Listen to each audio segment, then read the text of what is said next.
ऐसे समाज में जहां अक्सर चुप्पी सच्चाई पर हावी हो जाती है, यह अभूतपूर्व पॉडकास्ट उन भारतीय पुरुषों की अनकही कहानियों को उजागर करने का साहस करता है जिन्होंने झूठे आरोपों का सामना किया है।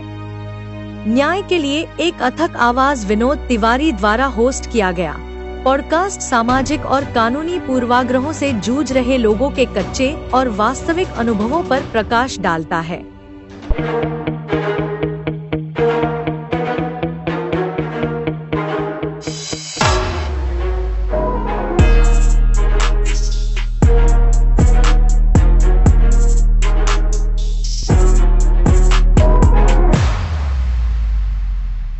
दोस्तों नमस्कार, स्वागत है आपका एक नए एपिसोड में। अनवीलिंग फॉल्स एलिगेशंस, झूठे आरोपों का सच। आज का जो ये हमारा एपिसोड है 13 सितंबर का, ये थोड़ा सा अलग हटके है। अलग हटके इन द सेंस कि हम इस एपिसोड में रिव्यू करने वाले हैं। हम इस एपिसोड के अंदर में थोड़ा सा एनालिसिस करने वाले हैं, थोड़ा सा ये समझने वाले हैं कि हमने इस पर्टिकुलर सीरीज को शुरू क्यों किया था और हम कहां तक पहुंच गए हैं और हमारी कहां तक जाने की इच्छा है। हम इस एपिसोड के थ्रू क्या पा चुके हैं और हमारी इस सीरीज के थ्रू क्या एक्सपेक्टेशंस हैं। और हम चर्चा करने वाले हैं अपने पहले 6 एपिसोड्स के बारे में। एपिसोड नंबर 1 से लेकर के एपिसोड नंबर 6, हमने इन 6 एपिसोड के अंदर में क्या क्या देखा, क्या क्या समझा और क्या क्या उससे फीडबैक लिए। सबसे पहले तो दोस्तों थैंक यू वेरी मच कि आपने इसको बहुत सराहा, बहुत सहयोग किया और बहुत ज़्यादा आपने मोटिवेट किया। और कई लोगों ने तो पर्सनल मैसेजेस ऐसे दिए कि जो है आप इसे कंटिन्यू करिए, 1 साल के बाद भी कंटिन्यू करिए। तो इन सब मैसेजेस के लिए बहुत बहुत धन्यवाद। बेसिकली ये एक मुहिम थी और ये मुहिम अभी भी चल रही है। ये मुहिम क्यों शुरू हुई थी उसके बारे में मैं सबसे पहले आपको थोड़ा सा बताता हूँ।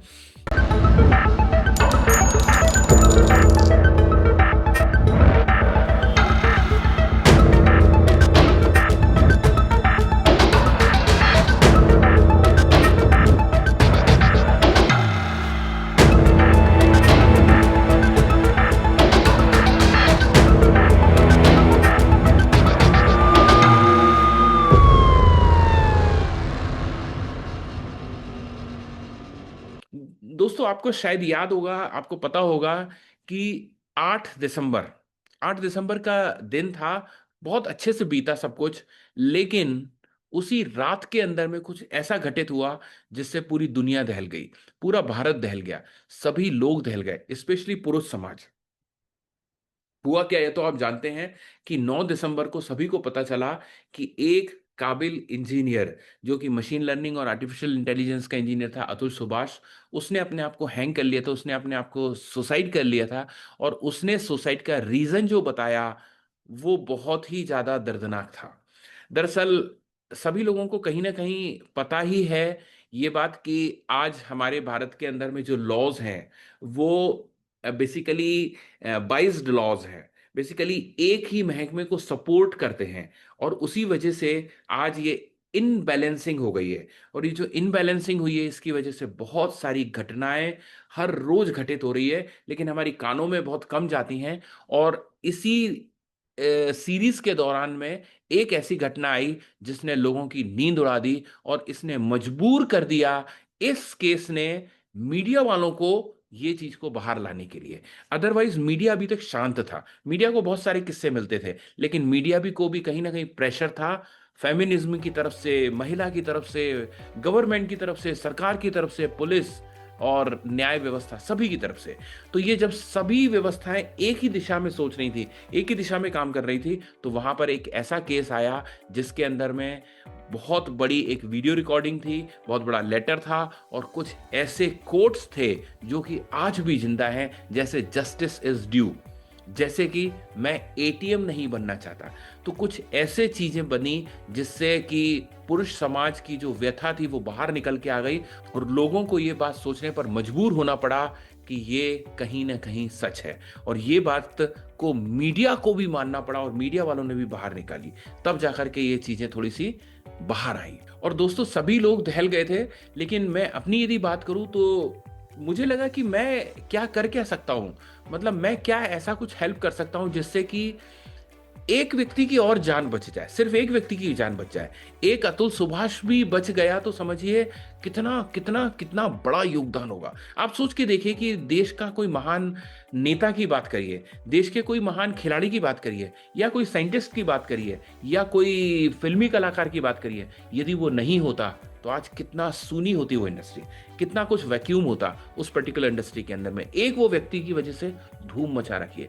अब वही एक व्यक्ति, काबिल व्यक्ति, यदि पहले ही अपनी जीवन लीला समाप्त कर चुका होता तो सोचिए कितना बड़ा लॉस होता भारत को, समाज को, लोगों को। तो आप किसी को भी इतना इजीली लाइटली नहीं ले सकते कि एक जान चली गई।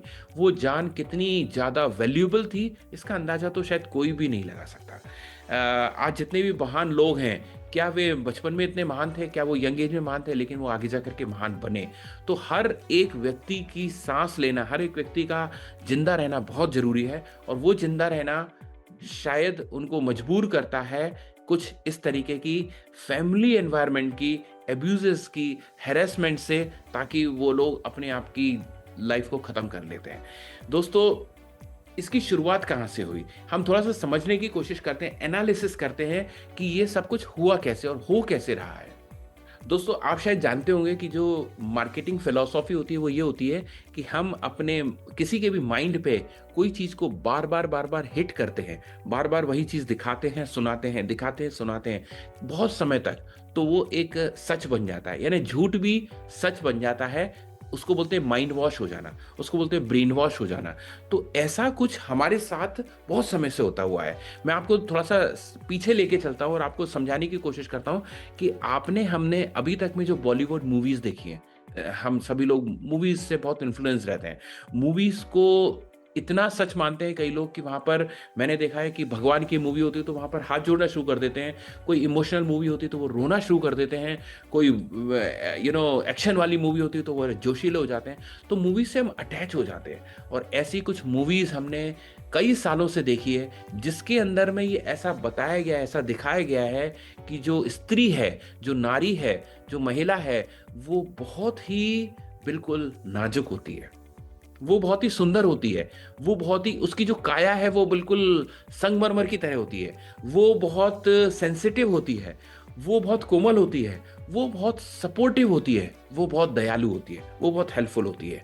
और हम ये सब देखते देखते बड़े हुए, चाहे वो गाने ले लीजिए, चाहे वो उनके मूवीज ले लीजिए, चाहे अब की बात नहीं कर रहा मैं बात कर रहा हूँ पिछले 5-10 सालों के पहले की मूवीज की। यानी पहले हम जो देखते बड़े हुए हैं, पहले की जो मूवीज थी वो सब ऐसी आती थी। अभी की वेब सीरीज थोड़ी सी अलग हटके होने लगी है, अब थोड़ी सी कुछ डिफरेंस बताने लगे, कुछ रियलिटीज बताने लगे हैं, कुछ अलग बताने लगे। लेकिन पहले के अंदर में ऐसा ही दर्शाया गया था। और इस औरत को देखते देखते हम बड़े हुए, हमारे मन में वही घुस चुका था, बस चुका था कि औरत होती ही ऐसी है, स्त्री होती ही ऐसी है। इसके विपरीत आपने देखा कि एक आदमी का जो कैरेक्टर है वो कैसा दिखाया गया है। आदमी कठोर बताया जाता है, बहुत स्ट्रांग है, बहुत ज्यादा इग्नोरेंट है, चीजों को कैजुअल लेता है, गुंडा आदमी होता है, बदमाश भी आदमी होता है, गालियां भी आदमी देता है, मार पिटाई भी आदमी करता है। लेकिन औरत तो मर्रम पट्टी बांधती है, औरत दयालु होती है, लेकिन आदमी ईर्ष्यालु होता है, आदमी गुस्से का भरा होता है, लेकिन औरत तो प्यार की ममता होती है। तो ये सब कुछ का जो डिफरेंट नैरेटिव सेट किया गया, इस नैरेटिव को देखते हुए हम बड़े हुए और आज भी वो नैरेटिव हमारे मन में है। अब ये जो नैरेटिव है ये पूरे समाज में बस चुका है। इस पूरे समाज ने इसी तरीके से एक नारी को और एक नर को देखना शुरू किया। और इसको देखते देखते जब हम बड़े हुए, हमने कभी भी कोई चीज अलग देखी तो हमें लगा ये तो हमारी फाइल से मैच नहीं कर रहा, हमारे डेटा से मैच नहीं कर रहा। हमने जैसे अपने कंपेयर किया डेटा से तो अंदर से जवाब आया, no, there is some problem, there is mistake, और कोई वायरस है। और हमको लगा कि ये सब कुछ तो गलत हो रहा है। अब देखिए हमने क्या हुआ कि कुछ पर्टिकुलर वर्डिंग्स बना लिए, एक टेम्पलेट्स टाइप की बना ली, जैसे sacrificing wife, protective husband, caring sister, इस तरीके के कुछ हमने प्रोवर्ब बना लिए और वो हमको सटीक लगने लगे। और जब भी हम कभी इन विचारों से या कुछ अलग चीज देखते थे तो हमें स्ट्रगल करना पड़ता था, बहुत दिक्कत आती थी उसको मैच करने में, वो चीज मैच नहीं हो पाती थी, सिंक्रोनाइज नहीं हो पाती थी। और ये सब कुछ जब हम देखते देखते बड़े हुए तो हमने समाज में जब इर्द गिर्द कुछ गलत चीजें देखी तो वो हमारे दिमाग में फिट ही नहीं बैठती थी। लेकिन दोस्तों सच्चाई बिल्कुल ही अलग है। सच्चाई क्या है? सच्चाई ये है, कोई भी परफेक्ट नहीं है, ना तो आदमी और ना औरत, ना नर ना नारी, क्योंकि सब ही ह्यूमन बीइंग है। गलती किसी से भी हो सकती है, गुस्सा किसी को भी आ सकता है, ईर्ष्या कोई भी कर सकता है, लड़ाई कोई भी कर सकता है, फाइटिंग कोई भी कर सकता है, मर्डर कोई भी कर सकता है, प्यार भी कोई भी कर सकता है, इमोशनल कोई भी हो सकता है। लेकिन वो जो हमारे टैबू बने हुए थे उसको हमें तोड़ने में बहुत समय लगा और अभी भी समय लग रहा है। हम अभी भी उन अपनी पुरानी चीजों से बंधे हुए हैं, बहुत तरीके से जकड़े हुए हैं, और हमें कोई भी चीज डिफरेंट लगती है तो हम उस पर बिलीव नहीं होता है। दोस्तों इन सब चीजों के अंदर में बच्चे पिस रहे हैं, समाज पिस रहा है, लोग पिस रहे हैं, पेरेंट्स पिस रहे हैं। वे समझ नहीं पा रहे कि हम किसको सपोर्ट करें, किसको सपोर्ट ना करें, क्योंकि दोनों में असमानताएं हैं विचारों के अंदर में। दोस्तों ये सब कुछ जो हो रहा है, ये सब कुछ हो रहा है हमारे इन्फ्लुएंस की वजह से, बॉलीवुड इन्फ्लुएंस की वजह से, मीडिया इन्फ्लुएंस की वजह से, वेब सीरीज इन्फ्लुएंस की वजह से, और कई सारे इस तरीके के नाटकों के वजह से। ये जो है नाटक, उसके लेंस से हम दुनिया को ना देखें, हम अपने दिल से लोगों को परखें, देखें, समझें, जानें और फिर उस पर अमल करें। क्योंकि हर व्यक्ति अलग है, हर चीज इंडिविजुअल है, सब लोग एक जैसे नहीं है। सारे मनुष्य में कुछ ना कुछ समानताएं और कुछ ना कुछ असमानताएं हैं, और हम उनको अलग अलग एंगल से देखें, जैसे हैं वैसे ही देखें, किसी को किसी प्रेजुडिस करके ना देखें, कुछ हमारे अंदर में जो धारणाएं बनी हुई हैं उन धारणाओं से कनेक्ट करके ना देखें, उनको इंडिविजुअलिटी के साथ में देखें, तो शायद हो सकता है चीजें ठीक हो। क्योंकि मैं एक बात बताऊं कि पहले का जो हमारा बॉलीवुड था उसने जितना सत्यानाश किया, अब उससे 10 गुना नहीं 100 गुना ज्यादा सत्यानाश हो रहा है इस वक्त के मीडिया से। क्योंकि अब पहले तो सिर्फ बॉलीवुड अटैक करता था, अब तो हॉलीवुड अटैक करता है, कोरियन हॉलीवुड अटैक करता है, साउथ इंडियन हॉलीवुड अटैक करता है, पता नहीं कौन कौन। और उसके अलावा वेब सीरीज और ओटीटी, इसमें क्या आ रहा है, क्या देख रहे हैं, क्या हो रहा है और क्या सच्चाई है, सब कुछ अलग है। इसके अलावा कुछ ऐसे सीरियल, ऐसे नाटक, जैसे आपने सुना होगा सीआईडी, सावधान इंडिया, ये सब जो है एक आपको सिर्फ टेम्पटेशन देने के लिए काम करते हैं। ये सब कुछ आपको टेम्पटेशन के लिए दिए जाते हैं, ये सब आपको इसलिए बताए जाते हैं क्योंकि आपको ये देखना अच्छे लगते हैं, और ये आप इसीलिए कंज्यूम कर रहे हो क्योंकि आप डरे हुए हो, आप कंफ्यूज्ड हो। ये दुनिया इतनी खराब नहीं है जितनी आप सोच रहे हैं, उतनी डरावनी नहीं है जितने आप डरे हुए हैं। ये तो बहुत अच्छे लोग हैं, अच्छे लोग हैं, लेकिन हमें नहीं सिखाया जाता है। हमें सिखाया जाता है ये आदमी बेकार, वो आदमी बेकार, इस पे शक करो, उस पे शक करो, और हम धीरे धीरे करके सबको उसी एंगल से देखना शुरू कर देते हैं। तो हमारी जो नजर है वो एक अलग तरीके की नजर होनी चाहिए। ये जो मूवी का लेंस है, जो स्क्रीन टाइम है हमारा है, जो वेस्टर्न कल्चर है, ये जो फ्लो हो रहा है दिमाग के अंदर में, उससे अपने आप को दूर करना है और हमको एक अच्छे नजरिए से तो दुनिया को देखना शुरू करना चाहिए।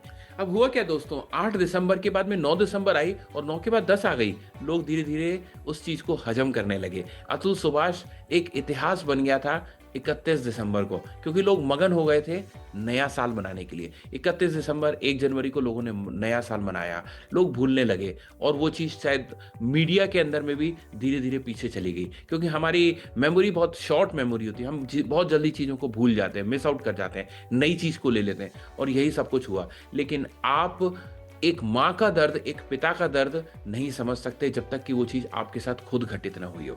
उनके परिवार का ये दर्द कम नहीं हुआ था, लोगों का भी, जो लोग इससे जुड़े हुए थे, जो समाज, जो पुरुष, पीड़ित पुरुष थे, उन लोगों का दर्द कम नहीं हुआ था, क्योंकि उनके लिए घटनाएं घटित हो रही थी। इस तरीके की नहीं, लेकिन बहुत अलग अलग तरीके की घटनाएं घटित हो रही थी। इतनी बड़ी नहीं कि वो मीडिया में आ जाए, और इतना बड़ा वीडियो और इतना बड़ा सुसाइड नोट नहीं था, इसलिए वो चीजें उतनी मीडिया में तूल नहीं पकड़ी, और 1 जनवरी बहुत अच्छे से मनी। नया साल आ गया था 2025 का, चीजें चल रही थी, सब कुछ अच्छा चल रहा था, लोग एंजॉय कर रहे थे। लेकिन एक और घटना आई 3 जनवरी को। अभी नया साल का जश्न खत्म भी नहीं हुआ था, अतुल सुभाष की बात पुरानी भी नहीं हुई थी, और 3 जनवरी को खबर आती है पुनीत खुराना की।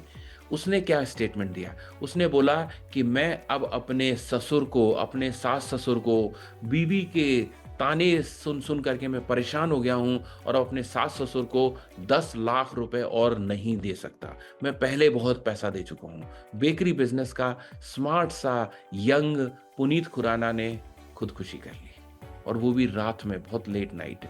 दोस्तों, ये सब चीजें सुनकर के मैं तो बहुत दहल गया था। मैंने निर्णय लिया कि मैं कुछ ऐसा करता हूं कि ये लोगों की जो आवाज दबी हुई है, जो अंदर अंदर जा चुकी है, उसको मैं बाहर निकालने का काम करता हूँ। क्योंकि आदमी इस समाज में ऐसा है जो अपनी बात दिल की बाहर नहीं बताता, अपनी चीज़ों को अपने तक ही रखता है। लेकिन लेडीज़ जो होती हैं वो अपनी बात सबको कहती हैं, अपने दोस्त, रिश्तेदार, पड़ोसी तो क्या, वो अपनी काम वाली बाई को भी सब बातें बता देती है। लेकिन आदमी ना तो अपने कुलीग को बताता है, ना अपने दोस्त को बताता है, भाई बहन को भी नहीं बताता, माता पिता को भी नहीं बताता, और वो अंदर ही अंदर घुटता रहता है। और फिर क्या होता है, किसी दिन आकर के वो इतना अतीत हो जाता है कि वो शायद अपने आप को तो हैंग कर लेता है या फिर शूट कर लेता है।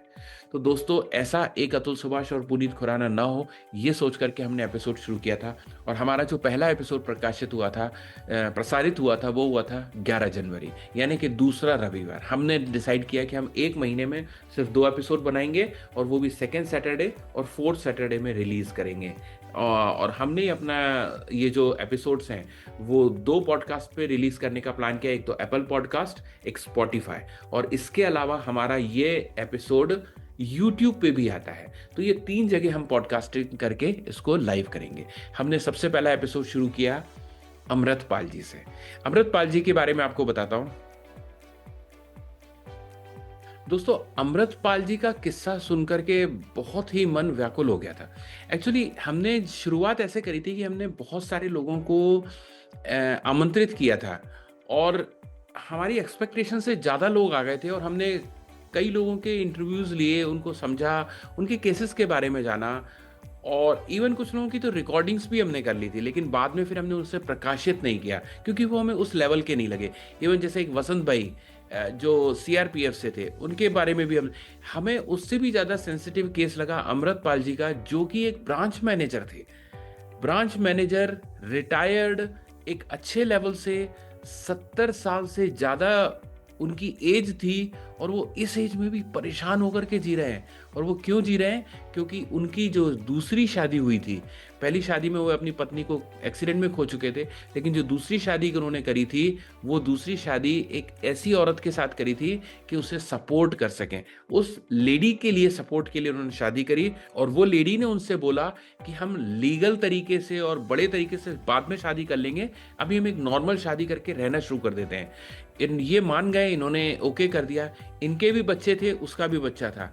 ये उनके बच्चों को तो बहुत ज्यादा प्यार करते थे, लेकिन वो जो औरत थी वो इनके बच्चों को बेटा तक कहने को तैयार नहीं थी, और बोलती थी यदि मुझे बेटा बोलने को कहोगे तो मैं तुम्हारे को मार दूंगी, धमकियां देती थी। वो लेडी और उसका बच्चा मिलकर के इनके साथ में पिटाई करते थे, मार पिटाई करते थे, और उन्होंने मुझे चोट के निशान बताए, दोनों हाथों पर चोट का निशान। और वो उनको इतना मार पिटाई करी कि वे इस एज में आकर के, जहां पर आदमी को अच्छे तरीके से, शांत तरीके से जीना चाहिए, वहां पर उनकी जिंदगी हेल बना दी, और वो जाकर के साबरमती रिवर के अंदर में सोच रहे थे कि वो कूद जाए उसके अंदर में। देखिए, मतलब इस एज के अंदर में भी आदमी को इतना प्रताड़ित होना पड़ रहा है। और हमने उनसे ये सब चीज़ें डिस्कस करी, और फिर उन्हें सांत्वना दी, और आज वो थोड़ा सा रिलैक्स फील कर रहे हैं, थोड़ा लाइट फील कर रहे हैं। इसलिए नहीं कि हमने उनकी स्टोरी चलाई, हमने उनका एपिसोड बनाया, इसलिए कि हमने उन्हें सुना, हमने उन्हें सांत्वना दी, और उनको ये लगा कि मेरा भी कोई भाई है, कोई दोस्त है जो मुझे हेल्प कर सकता है। सिर्फ मैं समझता हूं कि लोगों की पीड़ा को सुन भी लिया जाए तो भी एक बहुत बड़ी हेल्प हो सकती है। बहुत सारे ऐसे लोग हैं जो अपनी पीड़ा बताने के लिए व्याकुल हैं, लेकिन उनकी कोई सुनने वाला नहीं है। मैंने कहीं पर सुना था कि कोई बाहर के देश के अंदर में ऐसा उन्होंने एक प्रोग्राम बनाया है कि जहां पर आप आकर के अपनी व्यथा सुना सकते हैं, और सामने वाला आपकी व्यथा सुनेगा। लेकिन अनफॉर्चुनेटली भारत के अंदर में इतने ज़्यादा इम्पेशेंट लोग हैं कि कोई किसी को सुनने को ही तैयार नहीं है। अपने घर में ही कोई किसी की नहीं सुनता, तो बाहर की तो बात बहुत दूर की बात है। लेकिन हमने उन्हें बहुत पेशेंटली सुना, उनके बारे में एपिसोड बनाया, और आपको कुछ झलकियाँ बताते हैं एपिसोड की, देखिए। तो अब हम जानना चाहेंगे कि आपकी जो फर्स्ट मैरिज थी, फर्स्ट मैरिज से इनको 2 बच्चे हैं और जो पहली मैरिज थी उसमें वाइफ को कैंसर की वजह से उनकी ज़िंदगी नहीं रही, वो परमात्मा को प्यारी हो गई और उसके बाद में आपने 3 साल के अंतराल के बाद में आपने दोबारा शादी का मन बनाया। और उसके बारे में कुछ बताइए, दूसरी शादी के बारे में। दूसरी शादी इसीलिए मैंने मन बनाया कि भाई छोटे छोटे बच्चे हैं और मुझे नौकरी मेरी चालू थी और उस बच्चे को कौन संभालेगा। वो इसीलिए मैंने सोचा कि चलो भाई शादी कर लेते हैं, लेकिन जो मेरा मकसद था वो मकसद पूरा नहीं हुआ। शादी तो वो उन लोगों ने यही कर दिया, वो ये लेकर शादी कर दी ना। मेरे ख्याल से हिंदू मैरिज एक्ट 95 जो इसका सेक्शन 7 है, सेक्शन 8 है, उसके मुताबिक नई शादी की।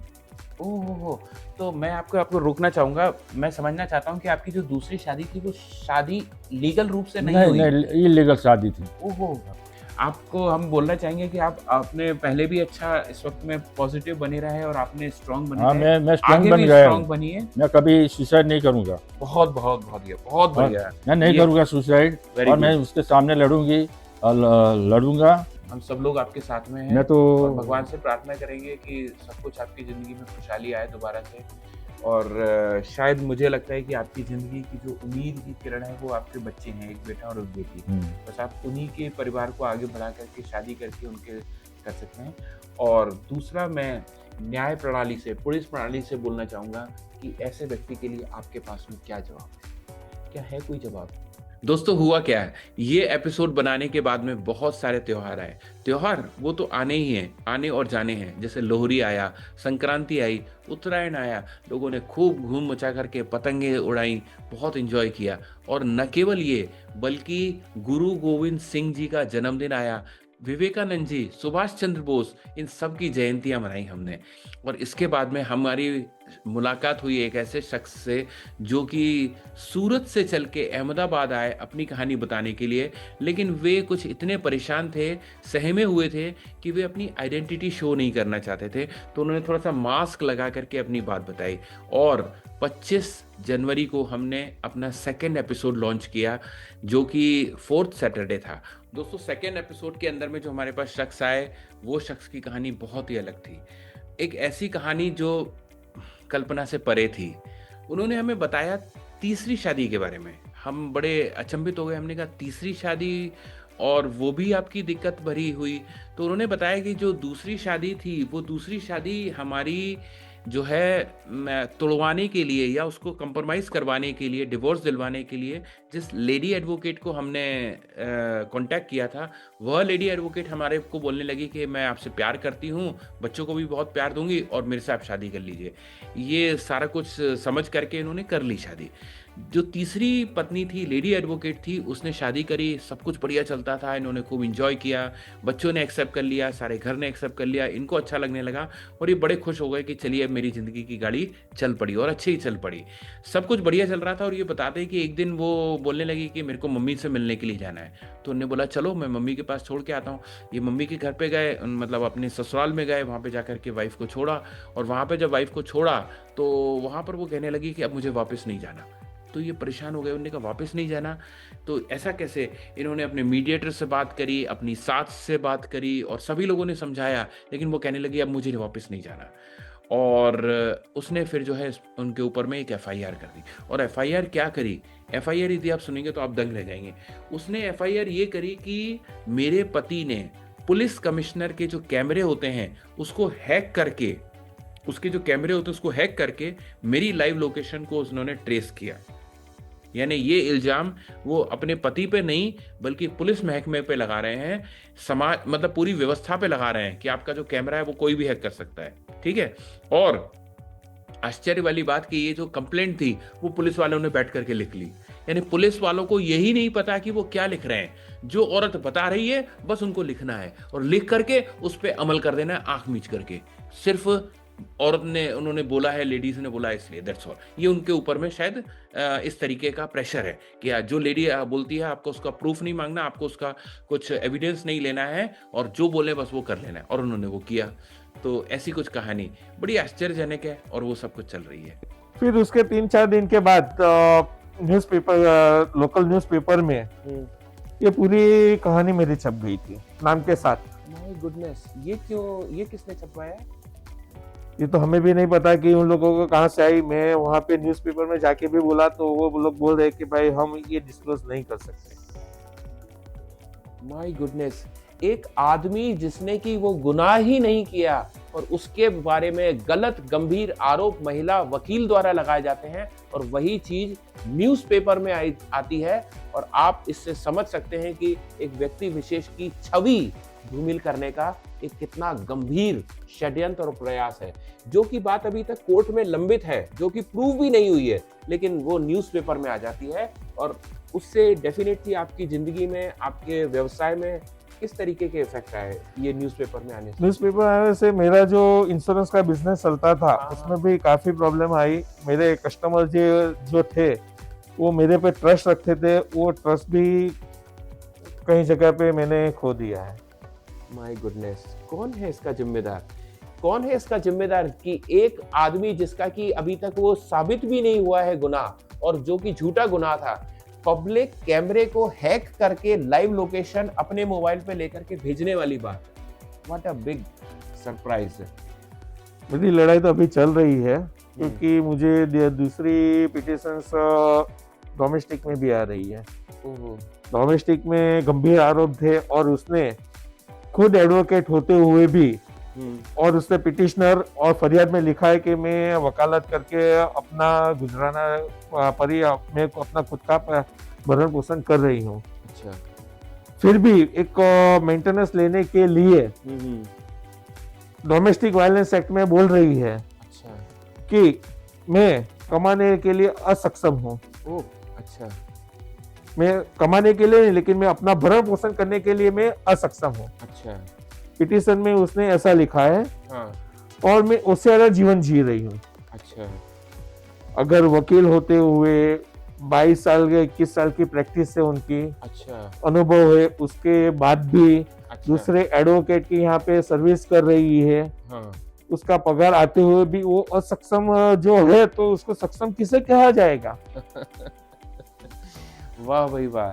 यहाँ पर एक है मतलब पीड़ित पुरुष जिनको बोलना चाहिए, इतने जो कि इनके पास में जवाबदारी है, इनकी बूढ़ी माँ भी इनके साथ रहती हैं, इनके बच्चे भी इनके पास में हैं, और वहाँ पर वो वकील औरत है जिसकी 20 साल की प्रैक्टिस है और उसके पास कोई लायबिलिटीज नहीं है। कोई लायबिलिटीज नहीं है। उसके बावजूद वो किस मुंह से इनसे मेंटेनेंस मांग रही है।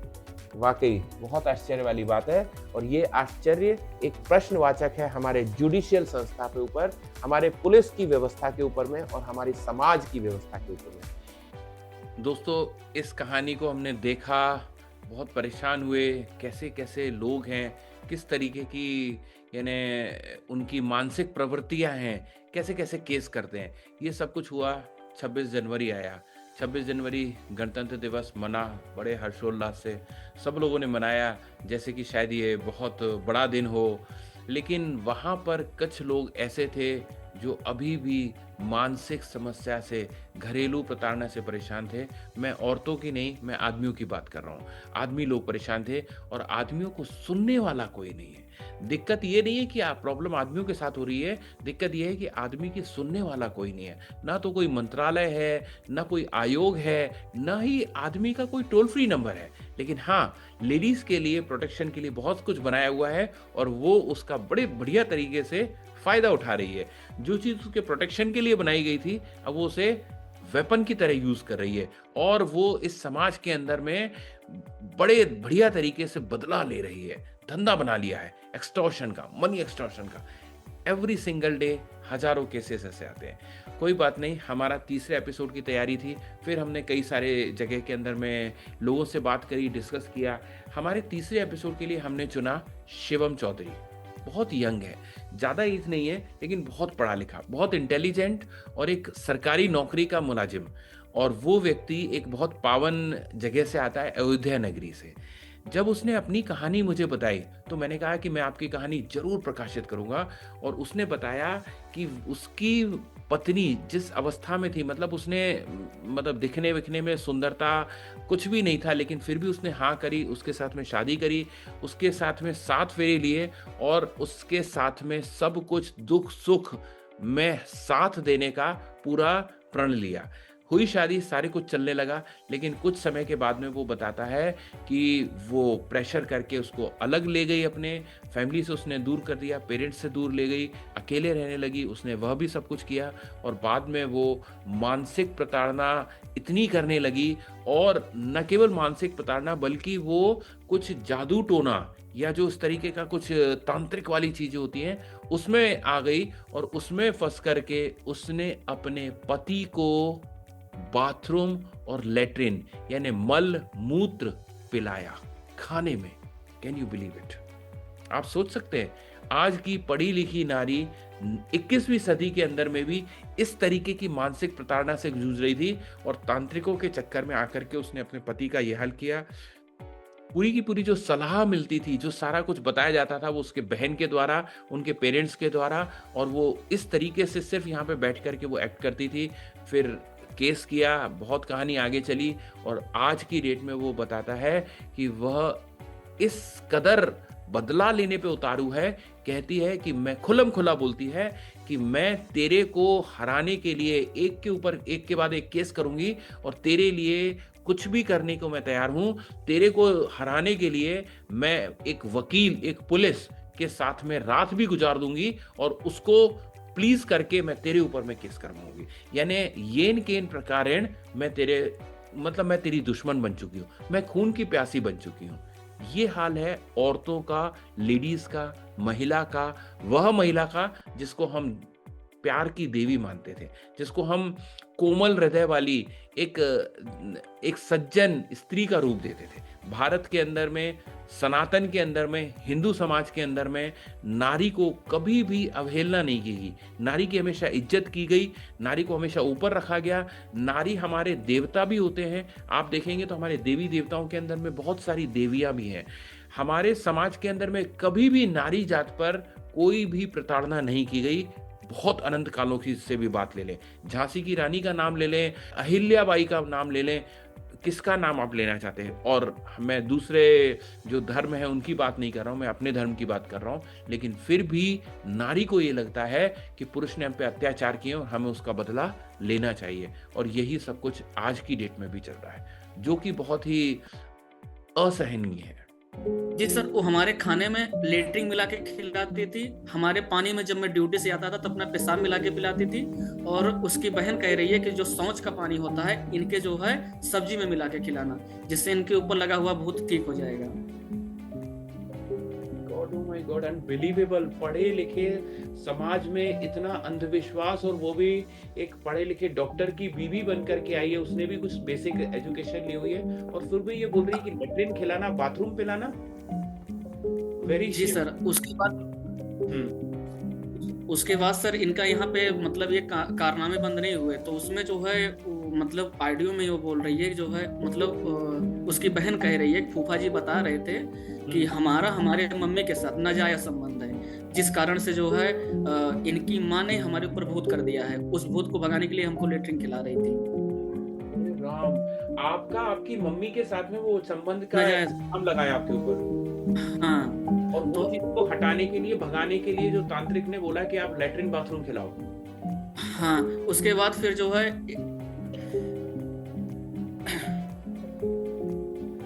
उसके बाद यहाँ तक इनके कारनामे रुके नहीं जो है, तो फिर इन्होंने जो है ये बोला कि जब शिवम इन सब चीजों से ना माने तो इसको बहला फुसलाए किसी बहाने से हमारे मतलब फूफा के पास लिवा लाना, फूफा जी उसको निपटा देंगे फिर सब अच्छे से। अरे बाप रे, अरे बाप रे।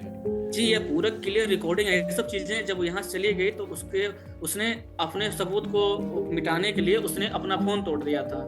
ये सर मैं आपको दिखाना चाह रहा हूँ, ये फोन अभी टूटा हुआ है। अभी आप देखेंगे तो ये फोन जो है अभी टूटा हुआ है, जो है ये देखिए, ये फोन टूटा हुआ है, हमने इसको बनवाया हुआ है, देखिए। अर्चना जब तक मेरे साथ रही है पता नहीं क्या खाने में ऐसा कोई चीज़ मिला के हमको खिलाती थी, जिससे जो है हमारा शरीर शिथिल पड़ जाता था कुछ देर के लिए। लेकिन हमारे समझ में नहीं आता था कि हमें हो क्या रहा है। लेकिन अब उसका असर लेकिन अब दिख रहा है हमारे शरीर में। जो हमको खिलाती थी, उन लोगों की प्री प्लानिंग साजिश के तहत जो हमको खिलाया जा रहा था, उसका असर अब हमारे शरीर में दिख रहा है। हमने कहा तुम उस साइड में क्यों खड़ी हो? वो बोली कि नहीं, चाहे जो हो, देखो वो वो है, वो हमारा है बॉयफ्रेंड, और वकील हमारा बॉयफ्रेंड है। हमें जो वो कहेगा हम वो करूँगी मैं, और तुमको तो अब मरना होगा। अब जब तुम मरोगे तब हमें नौकरी तुम्हारी मिलेगी, तुम्हारा पैसा मिलेगा, और अगर तुम नहीं मरे तब पर भी जो है हम तुम पे जो है केस करके अच्छा खासा मोटा रकम लेंगे और अपनी ज़िंदगी ऐसे गुजारेंगे। तुम क्या कर लोगे मेरा? ये रिकॉर्डिंग है हमारे पास, हमने फ़ोन अपना ऑलरेडी उस टाइम पे कॉल रिकॉर्ड पर रख दिया था। मतलब ये चीज उसने आपको बोली है कि तुमको मरना होगा, और वो मारना क्यों चाहती है? उसको क्या फायदा होगा? सर, वो मारना, उसका मतलब मेन मकसद उसका यही था कि जो है कि मतलब नौकरी हमको मिल जाएगी। मतलब कि अगर मैं मर जाऊंगा, ये पहले से उन लोग की प्लानिंग थी। 2000 मतलब अप्रैल में शादी हुई थी हमारी, और इनकी जो प्लानिंग थी ये हम मतलब जो रिकॉर्डिंग मिली है हमें, ये 19 फरवरी 2023 की। अच्छा, मतलब ये लोग पूरा प्लान बना रहे हैं कैसे कैसे शादी करनी है, शादी कैसे करनी है, उसमें कितने रुपए खर्च करना है। तुम जितना शादी में भैया खर्च करोगे ना, उसका आधा ही खर्च करना, बाकी शादी के बाद हम देख लेंगे। अच्छा, अच्छा, अच्छा, अच्छा। मतलब कि जो पैसा तुम शादी में फूकना चाह रहे हो, वो पैसा कोर्ट में लगाओ जो है, उतने में जो है। मतलब ये लोग की पूरी प्लानिंग थी, एकदम पूरा एकदम मतलब था। लेकिन हमें इस सब कभी डाउट ना हुआ। मतलब लव मैरिज है ना, लव तो मैं कर रहा था, बाकी मैरिज उसे करना था। अच्छा दोस्तों, बहुत सारे केसेस हैं मैरिटल कॉन्फ्लिक्ट के, सेपरेशन के, एक्स्ट्रा मैरिटल अफेयर्स के, और मनी एक्सटॉर्शन के, हैरेसमेंट के, और यही सब के चलते चलते वैलेंटाइन डे निकल गया, छत्रपति शिवाजी जयंती मनाई, और फिर हमें चौथा एपिसोड लॉन्च करना था। उसके लिए हमें मिले विशाल सागर जी। विशाल सागर जी अहमदाबाद के रहने वाले थे। उन्होंने एक ऐसी लड़की से शादी करी जो कि डिवोर्सी थी, जबकि ये इनकी पहली शादी थी। इन्होंने अपनी पहली शादी एक ऐसी लड़की से करी जिसके लिए वो दूसरी शादी थी। उस लड़की से शादी करी, उन्होंने सारी चीज़ों को समझा, जाना, और उन्होंने कहा कोई बात नहीं, यदि मेरे वजह से किसी एक लड़की का भला होता है तो लेट मी डू दैट, मुझे ये कर लेना चाहिए। उन्होंने उसको सपोर्ट किया, सब कुछ किया, शादी सब कुछ चली थोड़े टाइम, लेकिन बाद में पता लगा कि वो लड़की, सब कुछ ठीक ठाक होते हुए भी, इनका बहुत बड़ा घर है, बंगला है, और सब कुछ बढ़िया था, लेकिन वो बीच में ही छोड़ करके चली गई। और छोड़ करके चली गई और परेशान करने लगी। बहुत टाइम तक केसेस चले, बहुत परेशान रहे ये, और आज की डेट के अंदर में उसने दूसरी शादी छोड़ करके अब वो तीसरी शादी कर चुकी है। अब वो तीसरी शादी वाले से भी कब डिवोर्स ले ले, कब उस पर केस कर दे, कब क्या कर दे, कुछ नहीं पता। लेकिन हमारे जो विशाल सागर जी हैं, इनकी पहली शादी थी, और पहली शादी से ही ये परेशान होकर के आज भी इस दुविधा में है कि मैं क्या अगली शादी करूंगा, तो कोई मुझे गारंटी दे सकता है कि वो अगली शादी वाली लड़की अच्छी निकलेगी? इस दुविधा में वे अभी भी परेशान है। देखिए उनका एपिसोड। तो दोस्तों, समझने वाली बात है कि विशाल भाई अपनी पहली बार शादी कर रहे थे, और जिस लड़की के साथ में वो शादी करने गए वो डाइवोर्सी थी, और इन्होंने उसको ओवरलुक कर दिया, उसको एक्सेप्ट कर लिया कि भाई चलो ठीक है, चलता है, मैं डाइवोर्सी लड़की से भी शादी करने को तैयार हूँ। जबकि इन्हें तो बगैर डाइवोर्सी लड़की भी मिल सकती थी, फिर भी आपने एक एक्सेप्टेंस दिखाई। बहुत बढ़िया है। फिर क्या, मैं देखने गया, मैंने देखी, फिर मैंने थोड़ा घर पे बात की, उधर घर वाले थोड़ा ऊपर नीचे हो रहे थे, तो भाई यहाँ क्या, भाई तुम चेक कर लो एक बार क्या है क्या नहीं। मेरे मामा मम्मी थे, उसको लेकर मैं गया बात करने के लिए। बराबर। तो मामी ने तो ना बोल रहा है कि ऐसा नहीं है, नहीं मजा आएगी, लेकिन ठीक एक बार अपने बात कर लेते। तो मेरे मामा ने बोला कि चलो मैं एक बार रुको, एक बार चेक करवा लेता हूँ एम कि क्या है क्या नहीं। तो उसने वहाँ जहाँ वो पहले रहने वाले थे वहाँ के पहचान वाले बंदे से बात हुई, करी फोन पे, तो भाई क्या है लड़की देख रहे, क्या है क्या नहीं। तो बंदे ने बोला ठीक है, सब कुछ लेकिन वो बहुत ईगोइस्ट लड़की है। तो माइनस पॉइंट होता है ना, वो बहुत ईगोइस्ट लड़की है। तो मेरे मामा ने बताया कैसी बात हुई, ईगोइस्ट लड़की है। तो बोला ठीक है चलो, वो तो सबका नेचर थोड़ा प्लस माइनस होता रहता है। तो मैंने बोला ठीक है। तो मीनवाइल वही टाइम में एक दूसरी भी हमारे कास्ट की लड़की थी। तो मैंने वो भी के वो उसको वो भी देख लो तुम, के वो अच्छी है, वो वन में उसको फर्स्ट में रहता, वो भी मैरिड नहीं थी। अच्छा। लेकिन मैंने बोला चलो एक बार यहाँ पे जुबान दे दी है, कभी अपना कर दिया है, क्यों पलटे यहाँ से। अच्छा, आपने बात रखने के लिए आपने दूसरी लड़की नहीं देखी, आपने इधर ही ओके कर दिया। हाँ। तो वो सिरोही के थे और इन्होंने गुजराती से शादी करी। सिरोही की लड़की जो कि डाइवोर्स लड़की थी, उन्होंने इनको शादी करी। शादी के दूसरे दिन ही, नोट करने वाली बात है, जैसा इन्होंने बताया, पूरा बैग भर के पूरा सामान लेकर के वो चली गई अपने पिता के घर। फिर क्या हुआ? फिर वो 6-7 दिन हुआ भाई। फिर वो सिस्टर वापस आई, रही साथ में रही। तो 6-7 दिन बाद जब वो वापस आई तो वो सब गहने जवाहरात वगैरह? नहीं, खाली कपड़े लेके आई। ओके, समझने वाली बात है। दोस्तों ये एपिसोड भी आया और चला गया। इसके बाद में आई शिवरात्रि, महाशिवरात्रि, बहुत अच्छे से मनाई, एंजॉय करी। लेकिन अगला जो एपिसोड था वो हमें बनाना बहुत ज़रूरी हो गया था, क्योंकि इस वक्त के अंदर में पूरे गुजरात में नहीं बल्कि पूरे भारत के अंदर में आवाज़ आ रही थी कि पुरुष आयोग जरूरी है, शौक नहीं मजबूरी है। हमको इस वक्त के अंदर में पूरे दिल्ली के अंदर में भारत से लोगों को लाना था और एक हम सत्याग्रह कर रहे थे जो कि सरकार को जगाने के लिए जरूरी था। और वो सत्याग्रह फॉर मैन एक दिल्ली में जंतर मंतर के अंदर में बहुत बड़ी आवाज लेके निकलेगा। इसके लिए हमने अगला एपिसोड अपना डेडिकेट कर दिया। अगला एपिसोड यानी एपिसोड नंबर 5 जो कि 8 मार्च वाले दिन रिलीज हुआ। और उस 8 मार्च वाले एपिसोड के अंदर में हमने हर जगह से, पूरे भारत से जो लोग एक्टिविस्ट थे उन लोगों को, या जो लोग प्रताड़ित थे, या जो लोग बहुत इसमें बढ़ चढ़ करके काम कर रहे थे, उन लोगों का वीडियो क्लिप्स मंगवाई और उनकी वीडियो क्लिप्स लेकर के पूरा कंपाइल करके ये एपिसोड बनाया। और इस एपिसोड की वजह से लोग ऐसा बोलते हैं कि 10% से ज़्यादा लोगों की जो है वहाँ पर स्ट्रेंथ बढ़ गई। सत्याग्रह फॉर मैन दिल्ली के अंदर में 19 अप्रैल को बहुत सक्सेसफुल हुआ और बहुत अच्छे उसके रिजल्ट मिले। मीडिया में बहुत बड़ा कवरेज गया और कहते हैं कि कुछ जो है एमएलएस थे उन्होंने पार्लियामेंट में इसकी आवाज़ भी उठाई और बड़े बड़े एक्टिविस्ट भी उस दिन 19 अप्रैल को वहाँ पर मौजूद थे। और हाँ, मैं भी वहाँ पर मौजूद था। मैंने भी जम करके इस विषय को बड़ी जटिलता के साथ में लोगों के बीच रखा, मीडिया के बीच में रखा, स्टेज से अपनी बात कही और लोगों ने इस बात को बहुत ही दिल से उठाया कि पुरुष आयोग की जरूरी कितनी है। आज की डेट के अंदर में महिलाएं अपने बच्चों को हथियार बना करके पुरुष से पैसा ऐंठ रही हैं, घर परिवार टूट रहे हैं, समाज बिखर रहा है और इस वक्त के अंदर में अब नहीं तो कब ये बहुत जरूरी है। इसी श्रृंखला को हम आगे बढ़ाते हैं और हमारे साथ में जुड़ रहे हैं अचल बाथम जी, जो कि है भोपाल से, मध्य प्रदेश से। अचल बाथम जी, आपका स्वागत है, रखिए अपनी बात। मैं पुरुष हूँ पर कब तक सहूं, मैं वही बेटा हूँ जो कंधों पर सपने लिए चलता है पर झूठा इल्जाम लगे तो माँ का आंचल भी भीगता है। मैं वही भाई हूँ जो बहन की हिफाजत के लिए लड़ता है पर कानून पक्षपात करे तो मेरी कलाई भी सूनी रह जाती है। मैं वही पति हूँ जो संग साथ वचन निभाता है पर जब कानून अंधा हो तो बेकसूर की भी अपराधी बन जाता है। मैं वही पिता हूँ जो बच्चों के लिए सब कुछ त्याग देता है पर जब कानून जकड़ ले तो मेरे ही बच्चे मुझसे छीन लिए जाते हैं। घर की नींव हो, समाज की रीढ़ हो, जिम्मेदारियों का भार हो, हर दर्द सहा है, हर जिम्मेदारी निभाई है, फिर भी अपमान ही पाया है। क्या पुरुष होना इतना बड़ा गुनाह है? क्या उसकी पीड़ा का कोई मोल नहीं है?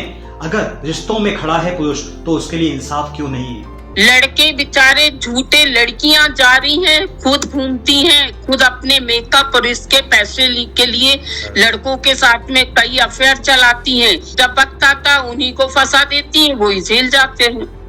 इस कानून के विरोध में हूँ और हर पुरुषों को बोलूंगी, सामने आओ और नहीं तो अपनी गर्दन कटवाने के लिए आगे से तैयार रहो। मंजू जी, बहुत बहुत आपने जोश के साथ में बहुत बड़ी बातें कह दी। दिल्ली चलो, दिल्ली चलो, दिल्ली चलो। 19 अप्रैल 2025 वार शनिवार है, जंतर मंतर दिल्ली में। मैं मिलूंगा आपको वहाँ पे, और ऐसे कई सारे लोग मिलेंगे। आप आइए, हमें आपका इंतजार है और वहाँ पर आकर के हम सब लोग इकट्ठा मिलकर के एक ही आवाज में बोलेंगे, पुरुष आयोग जरूरी है। दोस्तों ये एपिसोड के बाद में 5वें एपिसोड के बाद में होली आई। होली का महोत्सव लोगों ने धूमधाम से मनाया, लेकिन उस होली के महोत्सव के अंदर में लोगों ने जो अपने चेहरे पर रंग लगाए, उस चेहरे के पीछे पुरुष अभी भी रो रहा था, क्योंकि हर दिन हर जगह पर कहीं ना कहीं कुछ घटित हो रहा था। और इन सब चीज़ों के साथ में मीडिया मौन, पुलिस प्रशासन मौन, शासन मौन और यहाँ तक कि नेतागण भी मौन थे। हमें मिले अंकित जैन। अंकित जैन एक बहुत क्वालिफाइड इंजीनियर हैं, वेरी इंटेलिजेंट। एक यंग एज के अंदर में उन्होंने अपने आप को न केवल भारत बल्कि भारत के बाहर यूएस के अंदर में भी प्रूव किया एंड बहुत अच्छी लाइफस्टाइल की ज़िंदगी जी रहे थे। उन्होंने शादी करी। शादी करने के बाद में बहुत बढ़िया तरीके से, सोबर तरीके से अपनी पत्नी को बहुत अच्छा दर्जा दिया, एक बहुत बड़ी लाइफस्टाइल दी और कोशिश करी। लेकिन वो महिला के मन में कुछ और ही चल रहा था। वो महिला घर को जोड़ने नहीं बल्कि घर को तोड़ने आई थी, और इस विचारधारा से उसने पहले अपने पति को माता पिता से अलग किया, फिर वहाँ पर उसको प्रताड़ित किया और बाहर देश में, उस देश के अंदर में जहाँ पर कोई नहीं था, वहाँ पर रह कर के उसको इतना स्क्वीज किया, इतना हैरेस किया कि वो शायद आप एपिसोड में देखेंगे तो पता चलेगा। लेकिन वो व्यक्ति ने हिम्मत नहीं हारी, वो लड़ता रहा और आज भी वो लड़ रहे हैं। उसके ऊपर में उन्होंने घिनौने अपराध लगाए और इस तरीके की हरकतें करी कि जो शायद सोच भी नहीं सकते। यानी वो वहाँ पर उस व्यक्ति के ऊपर में, इतने इंटेलिजेंट व्यक्ति के ऊपर में बात करते करते मुंह पे थूक देती थी, चप्पल मारती थी, बड़ी घटिया तरीके की शब्दावली का इस्तेमाल करती थी, बहुत बेकार तरीके से पेश आती थी। यानी एक सीधा व्यक्ति, एक अच्छा व्यक्ति, एक क्वालिफाइड व्यक्ति क्या ये सब कुछ झेल सकता है? उसे चाहिए एक दोस्त, एक ऐसी महिला जो उसे सपोर्ट करे, हेल्प करे कैरियर के लिए। लेकिन यहाँ पर ऐसी महिला मिलती है जो उसकी ही पैर पकड़ के खींचती रहती है, और वो व्यक्ति लाइफ में ग्रो करे, कैरियर पे ध्यान दे, अपने टैलेंट का इस्तेमाल करे या कोर्ट के केस लड़े।